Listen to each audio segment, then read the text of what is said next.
Ouais, salut, c'est Ed qui filme la télé. Donc dimanche, oh là là, 26, je crois, septembre 2021. Je sais pas si on est le 26, hein, j'ai dit 26, mais je sais pas. Je ne sais pas quel jour on est. Voilà, bon, bah je vais. Du coup, je faisais un zapping, j'ai fait ma programmation, tout ça, et je tombe sur ça.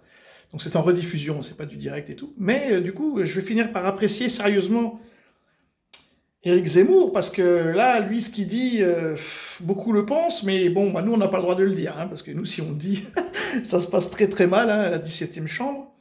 Mais lui, il a le droit de le dire. Alors, comme il a été traité d'antisémite, il y a déjà une vidéo sur ma chaîne, comme il a été traité d'antisémite, je pense qu'il a super mal pris. Alors, comme Zemmour, il connaît bien l'histoire, et en plus, ce qu'il dit, c'est clair que c'est... Bah voilà, il va le dire, hein, on va écouter. Bah, je pense qu'il se lâche, quoi. Et... Vous dites qu'il y a une dissociation entre les lois discriminatoires anti-juives de 40 et le projet d'extermination des juifs. Selon vous, il n'y a pas une continuité. Mais ce n'est pas moi qui le dis. Là aussi, Non, ce mais là, sont tous les historiens. Oui, mais... Non, il n'y a pas de continuité. Donc, les lois Quand Vichy prend ces lois discriminatoires, que je condamne évidemment, parce que maintenant je suis obligé de tout préciser, puisqu'on me prête des choses délirantes. Donc évidemment que je les condamne, parce qu'en plus ça me touche moi, en l'occurrence. Bon. Je n'aurais pas pu faire mon métier, je n'aurais pas pu être ce que je suis, etc. Donc, vous voulez condamner les lois antisémites. Mais elle n'était pas dans une logique exterminatrice. Oui, pour vous, il n'y a aucun lien. Mais c'est pas pour moi.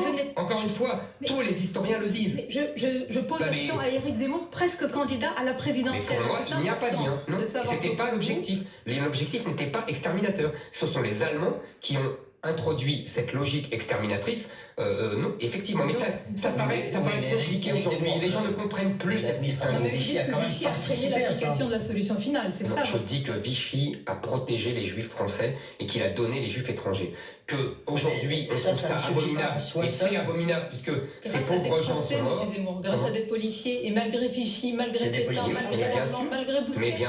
Mais bien sûr, les Français ont sauvé des juifs, mais le principe même de la zone libre a sauvé des juifs. On ne va pas passer 3 heures sur Pétain. C'est important, vous allez peut-être être candidat à la présidentielle, c'est important de connaître votre vision d'histoire, surtout que vous avez dit que vous voulez abolir certaines lois mémorielles. Si, permettez-moi. Une pause, Mathieu Baccoté, vous reprenez, c'est à vous juste après. Franchement, Zemmour, bah écoute, moi, si tu continues à parler comme ça, on va vraiment s'entendre, parce que il est en train de mettre un coup de pied dans la fourmilière, c'est la fameuse loi Guesso, quoi. Bon, il y a un moment donné, il faut qu'on puisse parler de tout le monde en parle de tout, tout le temps et tout, et on pourrait pas parler de ça, je parle pas de Forisson, je parle pas de tout ça, hein. Je dis juste qu'il faut qu'on puisse en parler, voilà. Et lui, il peut le faire. Alors lui, il le fait. Je sais pas s'il y a un but derrière, ou une vengeance, je ne sais pas. Mais en tout cas, je trouve ça super, super rigolo, et ça va donc très très mal se passer, parce que là, il touche à quelque chose en France que normalement, on n'a pas le droit d'en parler. Donc, on va voir la suite, mais à mon avis, ça va taper dur. Donc, bonsoir à toutes et à tous, hein, merci comme d'habitude. Shalom sur vous et Mazel Tov. Ciao.